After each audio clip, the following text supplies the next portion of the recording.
Salve, selamat malam. Saya akan mempresentasikan tugas mata kuliah pendidikan multikultural. Sebelum mempresentasi, saya memperkenalkan diri saya terlebih dahulu. Nama saya Albertus Bayamio, kelas C, Prodi Pendidikan Sosiologi, Fakultas Keguruan Ilmu Pendidikan. Saya akan mempresentasikan materinya. Pendidikan multikultural. Pendidikan multikultural adalah pendidikan yang berbasis multikulturalisme. Multikulturalisme adalah konsep kebudayaan, dan oleh karena proses pendidikan adalah proses kebudayaan, maka masyarakat multikultural dapat diciptakan melalui proses pendidikan. Pendidikan dan pembudayaan merupakan suatu proses pembentukan karakter bangsa, warga, dan negara. Dalam buku Pendidikan Kewarganegaraan menyatakan bahwa pendidikan multikultural dapat dilihat dalam 3 hal, yaitu yang pertama, pendidikan multikultural sebagai sebuah konsep atau ide. Yang kedua, pendidikan multikultural sebagai satu gerakan. Ketiga, pendidikan multikultural sebagai sebuah proses. Oleh karenanya pendidikan multikultural memerlukan pengkajian yang mendalam, pengisian dan pengayaan konsep yang sempurna, dan penerapan yang cermat. Sebagaimana telah dikemukakan bahwa bangsa Indonesia terdiri berbagai ragam suku, bangsa, ras, bahasa, adat istiadat, budaya, agama, dan golongan. Oleh karena itu, sistem pendidikan nasional juga harus mengakomodasi kemajemukan dan keragaman budaya tersebut. Keberhasilan pendidikan ditentukan oleh seberapa besar kepedulian pendidikan terhadap masalah pluralisme atau kemajemukan dan multikulturalisme atau keragaman budaya, agama, dan kesederajatan. Hal ini disebabkan karena pendidikan merupakan proses pembudayaan atau enkulturasi, suatu proses untuk menstabilkan seseorang mampu hidup dalam suatu budaya tertentu. Di sisi lain, pendidikan juga memiliki peran sebagai kultur heritage, yaitu sebagai warisan kebudayaan kepada generasi muda.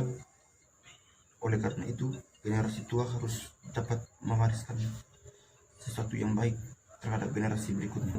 Pendidikan nasional pada masa yang lalu belum banyak mengadopsi kemajemukan dan keberagaman budaya. Pendidikan saat itu tidak dirancang dan bukan dalam kapasitas untuk mengantisipasi dan menanggulangi masalah yang disebabkan oleh perbedaan budaya, perbedaan kepentingan, perbedaan golongan, dan kesalahpahaman antar budaya atau benturan antar golongan dan kepentingan. Sekalipun belum ada mata pelajaran pendidikan multikultural atau pendidikan multikultural tidak tersurat dalam kurikulum sekolah, namun pendidikan dapat mengakomodasikan multikulturalisme dalam kurikulum atau mengintegrasikan pendidikan multikultural dalam mata pelajaran yang sesuai seperti PKN dan mata pelajaran IPS. Menurut Undang-Undang Nomor 20 Tahun 2003 tentang Sistem Pendidikan Nasional, Pasal 4 butir 1 sampai dengan 6 menunjukkan bahwa multikulturalisme menjadi landasan bagi penyelenggaraan pendidikan di Indonesia. Oleh karena itu, menyelenggarakan pendidikan multikultural menjadi kewajiban sekolah sesuai dengan bunyi Pasal 4 butir 1 bahwa pendidikan diselenggarakan secara demokratis dan berkeadilan serta tidak diskriminatif dengan menjunjung tinggi hak asasi manusia, nilai keagamaan, nilai kultural, dan nilai kemajemukan bangsa. Dalam pasal 36 butir 3 berbunyi, kurikulum disusun sesuai dengan jenjang pendidikan dalam kerangka negara Kesatuan Republik Indonesia dengan memperhatikan peningkatan iman dan takwa, peningkatan akhlak mulia, peningkatan potensi, kecerdasan dan minat peserta didik, keragaman potensi daerah dan lingkungan, tuntutan pembangunan daerah dan nasional, tuntutan dunia kerja, perkembangan ilmu pengetahuan, teknologi dan seni, agama, dinamika perkembangan global, persatuan nasional, dan nilai kebangsaan. Kalau diperhatikan bunyi-bunyi pasal tersebut, pemerintah Indonesia memberikan kesempatan untuk menyelenggarakan pendidikan berbasis multikulturalisme, yaitu pendidikan multikultural. Pendidikan nasional memberikan alasan bahwa dalam menyelenggarakan pendidikan tidak diskriminatif, menjunjung tinggi hak asasi manusia, nilai keagamaan, nilai kultural, dan kemajemukan bangsa. Ini menunjukkan bahwa pendidikan di negeri kita harus membawa pesan dan berlandaskan pendidikan multikultural. Lebih lanjut dijelaskan melalui pasal 36 butir 3 bahwa kurikulum disusun dengan memperhatikan keragaman potensi daerah dan lingkungan. Lingkup bahasan harus menjangkau dinamika perkembangan global yang antisipasi masalah-masalah keduniaan. Ini membuktikan bahwa pendidikan multikultural mendapatkan tempat yang seharusnya dalam kurikulum sekolah. Sekolah mempunyai kewenangan untuk mengembangkan kurikulum tingkat satuan pendidikan atau KTSP sesuai dengan kebutuhan lingkungan dan kondisi sekolah. Sekolah dapat menginterpretasikan pendidikan multikultural dalam mata pelajaran di sekolah, terutama melalui mata pelajaran PKN, IPS, bahasa, dan sebagainya. Menurut Undang-Undang Nomor 20 Tahun 2003 tentang Sistem Pendidikan Nasional, pendidikan memiliki fungsi untuk mengembangkan kemampuan, membentuk watak, serta peradaban bangsa yang bermartabat dalam rangka mencerdaskan kehidupan bangsa, bertujuan untuk perkembangan potensi peserta didik agar menjadi manusia beriman dan berakhlak mulia, sehat, berilmu, cakap, kreatif, mandiri, dan menjadi warga negara yang demokratis serta bertanggung jawab. Tuntutan fungsi pendidikan itu menghendaki warga negara yang memiliki watak dan berakhlak mulia, yang demokratis dan bertanggung jawab.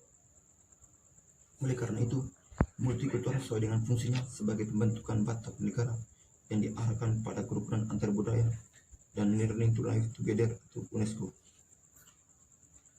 Pemerintah dalam hal ini, Departemen Pendidikan Nasional, telah mengeluarkan kebijakan sesuai dengan paradigma baru dalam pendidikan, yaitu merancang kurikulum masa depan yang berorientasi pada learning to be, learning to know, learning to do, learning to live together. Learning to live together merupakan usaha untuk merespon berbagai permasalahan yang disebabkan oleh adanya keberagaman dan kemajemukan yang tertajam oleh perbedaan. Dalam kaitannya dengan multikulturalisme, pendidikan diarahkan untuk memberikan bekal pada anak didik agar dapat hidup dalam masyarakat majemuk yang memiliki budaya yang sangat beragam, untuk bisa hidup bersama, berdampingan dengan sama warga negara lainnya, walaupun mereka beda kultur, agama, etnik, dan golongannya. Pendidikan multikultural adalah tuntutan sesuai dengan kondisi kebutuhan masyarakat. Oleh karena itu, perlu dikaji secara seksama mengenai konsep, sistem, dan implementasinya dalam dunia pendidikan Indonesia. Pendidikan multikultural erat kaitannya dengan pengembangan karakter warga negara Indonesia sebagai anggota masyarakat, pluralisme dan multikulturalisme dalam tatanan yang demokratis dan bertanggung jawab. Dengan demikian, dalam diri siswa akan ditanamkan hal-hal seperti berikut. Yang pertama, hubungan yang akrab dengan sesama siswa yang memiliki latar belakang sosial budaya yang beraneka ragam. Kedua, sikap berempati siswa dengan cara mengamati sikap atau pandangan, perasaan, dan persepsi siswa yang lain yang berbeda latar belakang sosial budaya. Tiga, rasa menghormati dan menghargai nilai budaya dan kepentingan yang beragam sebagai kekayaan bangsa yang harus dijaga lestarinya. Tabroni menyatakan bahwa pendidikan multikultural adalah pendidikan yang memberikan kesempatan pada semua siswanya tanpa memandang jenis kelamin, kelas sosial, etnis, ras, agama, dan budaya. Walaupun pengertian tersebut sangat sederhana, pendidikan multikultural harus diberi makna sesuai dengan fungsi pendidikan nasional. Gorski dan Glover dalam Tabroni mendefinisikan pendidikan multikultural sebagai berikut. Pertama, setiap siswa harus mempunyai kesempatan yang sama dalam mengembangkan potensi dirinya. Kedua, mempersiapkan setiap siswa untuk berpartisipasi secara kompeten dalam masyarakat interbudaya. Ketiga, Guru dipersiapkan agar dapat membantu belajar setiap siswa secara efektif tanpa memandang latar belakang budaya yang berbeda. Keempat, sekolah harus berpartisipasi aktif dalam mengakhiri segala bentuk penindasan. Kelima, pendidikan harus berpusat pada siswa dan terbuka terhadap aspirasi dan pengalaman siswa.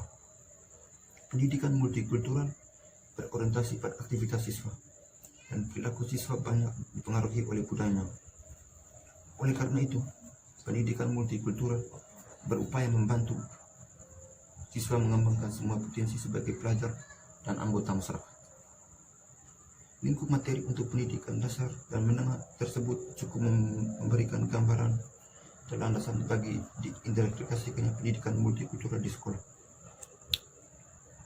Nilai-nilai pendidikan multikultural. Nilai-nilai inti pendidikan multikultural antara lain apresiasi terhadap adanya kenyataan pluralitas budaya dalam masyarakat, pengakuan terhadap harkat manusia dan hak asasi manusia, pengembangan tanggung jawab masyarakat dunia, pengembangan tanggung jawab manusia terhadap planet bumi. Sedangkan ahli maksum menyebutkan nilai pendidikan Islam berbasis multikultural antara lain. Yang pertama, nilai andragogi. Andragogi berasal dari bahasa Yunani andra yang berarti orang dewasa dan agogos yang berarti membimbing. Sehingga andragogi bisa diartikan sebagai bimbingan terhadap orang dewasa. Andragogi adalah pendidikan yang menggunakan pendekatan orang dewasa yang menempatkan peserta didik sebagai subjek pada sistem pendidikan. Dengan demikian, pendidikan menjadi sarana pengembangan kreativitas, minat dan bakat peserta. Nilai perdamaian. Semua manusia mendambakan perdamaian, karena dengan perdamaian berarti menghayati, memiliki kelembutan, rasa percaya dan keadilan. Yang ketiga, nilai inklusivisme. Sikap eksklusif menyatakan bahwa agamanya saja yang benar dan agama lain salah. Oleh pemerhati studi agama disebut truth claim adalah suatu pemahaman yang dangkal terhadap ajaran agama. Hal ini adalah sebuah fakta sosial yang tidak dapat diingkari dalam masyarakat majemuk yang menghimpun penganut beragam agama. Nilai kearifan. Kunci kearifan adalah kerendahan hati. Seorang yang arif akan berperilaku rendah hati, bisa memposisikan dirinya, tahu kapan saatnya dia membantu ataupun menolak ajaran orang lain. Contohnya, kearifan sebagai perangkat sifat yang dimiliki manusia dari segi kognitif dan afektif, karakter serta perilaku untuk memahami diri, orang lain dan lingkungan, serta kemampuan untuk berinteraksi interpersonal. 5. Nilai toleransi. Toleransi adalah kemampuan untuk dapat menghormati sifat dasar, keyakinan, dan perilaku yang dikerjakan orang lain. Toleransi juga berarti sikap menerima bahwa orang lain berbeda dengan kita. Perbedaan tersebut dalam hal apapun, seperti dalam beragama, berkepercayaan, berpendirian, ataupun berpendapat. Hal ini dapat dilakukan dengan dialog antar agama. Misalnya tema puasa, lembaga pendidikan Islam bisa mendatangkan biksu atau agamawan lainnya. Dengan dialog ini diharapkan bisa memberi pemahaman kepada peserta didik bahwa puasa juga menjadi ajaran agama lain, sehingga mereka mengerti bahwa di luar Islam juga ada.